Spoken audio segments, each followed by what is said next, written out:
Hey, JJ, the drama teacher here at Nell Middle School, here to share with you an improv game to help language arts teachers learn how storytelling can come alive in your classroom and teach students continuity, sequence, and how a plot can develop and how to take an idea and run with it and convey a message. This is a story we all know, Goldilocks and the Three Bears.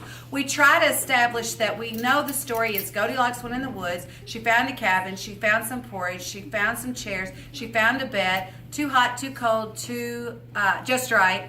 And then when she came home, the bears found her sleeping and she ran off into the woods never to be seen again because we try to keep it less violent. So we are clear about the version because there's always different versions.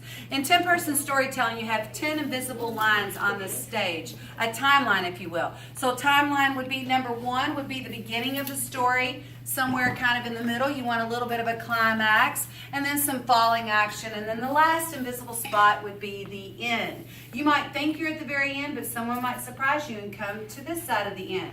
I do ask students not to say they blew up, they died, or it was all a dream. Those are simple endings. I'd like to be a little more creative. So let's see how a fable, a story that we're all familiar with, comes alive with what you remember, and students get choice to decide which spot they want to go to so they can remember what part of the story. So let's see if we can tell the story of Goldilocks. She opened her eyes and saw three bears standing in front of the bed. The bears arrived home. She opened her eyes and saw three bears standing in front of the bed. Luckily, the bears needed friends and wanted to be Goldilocks' best friend. The bears arrived at home. She opened her eyes and saw three bears standing in front of the bed. Luckily, the three bears wanted friends, so they made Goldilocks the best friend. One day, young Goldilocks was taking a walk in the woods. The bears arrived at home. She opened her eyes and saw three bears standing in front of the bed. Luckily, the bears wanted friends, so they made Goldilocks their friend. She saw a house in the woods. One day, young Goldilocks was taking a walk in the woods. She saw a house in the woods. The bears arrived home. She opened her eyes and saw three bears standing in front of her bed. Luckily, the bears wanted a friend, so they made Goldilocks their friend. She burned her tongue on the first porridge. One day, young Goldilocks was taking a walk in the woods. She saw a house in the woods. She burned her tongue on the first porridge. The bears arrived home. She opened her eyes and saw three bears standing in front of her bed. Luckily, the bears wanted a friend, so they made Goldilocks their friend. She was hungry, so she came into the house and had some breakfast. One day, young Goldilocks was taking a walk in the woods. She saw a house in the woods. She was hungry, so she decided to come in and eat some breakfast. She burned her tongue on the first bowl of porridge. The bears arrived home. She opened her eyes and saw three bears standing in front of her bed. Luckily, the bears wanted a friend, so they made Goldilocks their friend.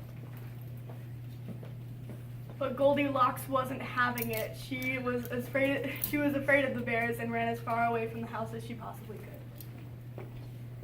could. After she burned her tongue on the hot porridge, she ate some other porridge, which was just right. It made her quite sleepy, though. One day, young Goldilocks was taking a walk in the woods. She saw a house in the woods. She was hungry, so she decided to come in and have some breakfast. She burned her tongue on the first porridge. After she burned her tongue on the first porridge, she decided to have another porridge, which was just right. She got quite sleepy after. The bears arrived home. She opened her eyes and saw three bears standing in front of the bed. Luckily, the bears wanted a friend, so they made Goldilocks their friend. She wasn't having it because she was scared of the bears, so she ran as far away from the house as she possibly could. And she broke a lot of chairs. All right, let's hear it all together. One full story. One day, young Goldilocks was taking a walk in the woods. She saw a house in the woods. She was hungry, so she decided to come in and eat some breakfast. She burned her tongue on the first porridge. After she burned her tongue on the first porridge, she ate another bowl of porridge, which was just right. This made her quite sleepy, though. The bears arrived home.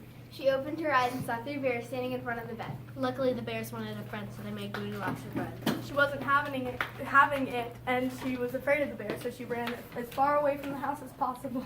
And she broke a lot of chairs. So as you can see, the story had all the elements. They had the rising action, the falling action, and kids remember certain things about the show or the story that they can bring to the table and include and make sure it's relevant. So it's student choice, it's fun, and it's energizing. So you should play drama improv games. Thanks.